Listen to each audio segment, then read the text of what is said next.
Kita mengenal seseorang, mungkin teman, keluarga, atau bahkan diri kita sendiri yang selalu ada untuk orang lain. Orang yang selalu berkata iya ketika dimintai tolong, yang tidak pernah mengeluh saat dimanfaatkan, yang selalu menempatkan kebahagiaan orang lain di atas kebutuhannya sendiri. Orang-orang seperti ini sering dipuji sebagai pribadi yang baik, sabar, dan penuh empati. Tapi ada satu ironi yang sulit diabaikan. Mereka justru yang paling sering terluka. Mereka merasa kelelahan, merasa diabaikan, bahkan terkadang bertanya-tanya mengapa mereka tidak mendapatkan perlakuan yang sama dari orang lain. Mengapa ini terjadi?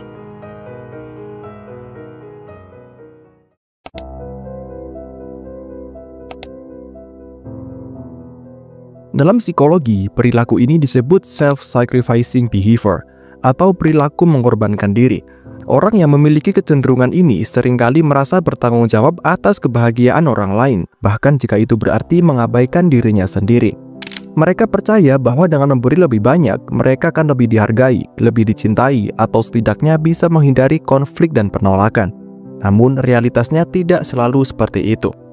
Sebuah studi dalam Journal of Personality and Social Psychology menemukan bahwa orang yang terlalu sering berkorban mengalami kelelahan emosional yang lebih tinggi dibandingkan mereka yang menetapkan batasan yang sehat.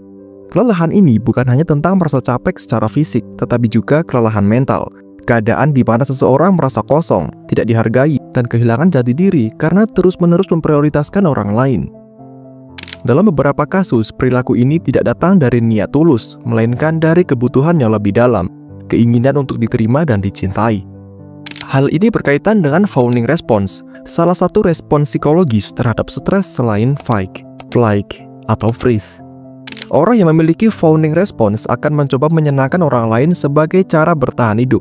Ini sering ditemukan pada mereka yang tumbuh dalam lingkungan penuh tuntutan, di mana satu-satunya cara untuk mendapatkan validasi adalah dengan terus berkorban. Dan disinilah masalahnya muncul. Tidak semua orang yang menerima kebaikan akan membalasnya dengan baik. Orang yang selalu berkorban tanpa batas cenderung menarik individu yang manipulatif, orang yang sadar bahwa mereka bisa mendapatkan sesuatu tanpa harus memberi imbalan.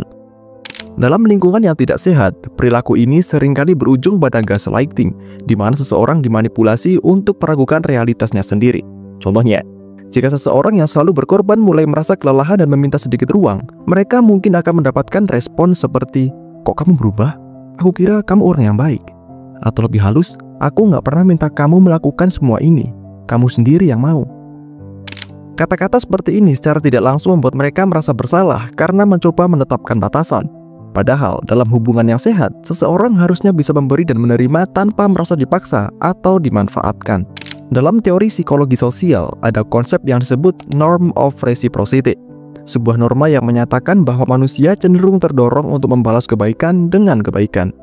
Namun, penelitian dari Social Psychological and Personality Science menunjukkan bahwa ketika seseorang terlalu sering memberi tanpa menerima, hubungan yang terjadi justru bisa menjadi transaksional, di mana satu pihak terus mengambil tanpa merasa perlu memberi balasan. Akibatnya, orang yang selalu berkorban mulai merasa tak terlihat. Mereka mulai menyadari bahwa orang-orang hanya datang ketika membutuhkan sesuatu dan menghilang ketika mereka sendiri yang butuh bantuan. Dan di titik inilah muncul pertanyaan besar. Apakah mereka benar-benar dihargai atau hanya dimanfaatkan? Jika memberi terlalu banyak bisa menyakiti diri sendiri, apakah ini berarti kita harus berhenti berkorban? Jawabannya tidak. Empati dan kebaikan bukanlah sesuatu yang salah. Justru itu adalah fondasi dari hubungan yang sehat dan harmonis. Namun ada perbedaan besar antara memberi dengan kesadaran dan mengorbankan diri secara tidak sadar. Batasan adalah kunci dari keseimbangan ini. Menurut Brené Brown dalam bukunya The Gift of Imperfection, orang-orang yang paling penyayang bukanlah mereka yang selalu memberi tanpa batas, tetapi mereka yang memiliki batasan yang kuat. Mereka tahu kapan harus berkata iya dan kapan harus berkata tidak tanpa merasa bersalah. Menetapkan batasan bukan berarti egois. Sebaliknya, ini adalah bentuk penghormatan terhadap diri sendiri. Kita perlu bertanya kepada diri sendiri, apakah saya memberi karena benar-benar ingin atau karena saya takut ditolak?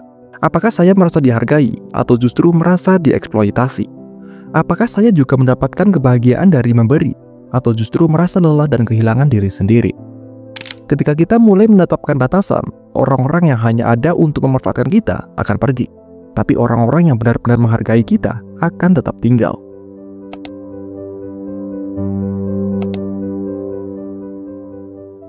Berkorban adalah hal yang indah jika dilakukan dengan kesadaran, bukan karena keterpaksaan.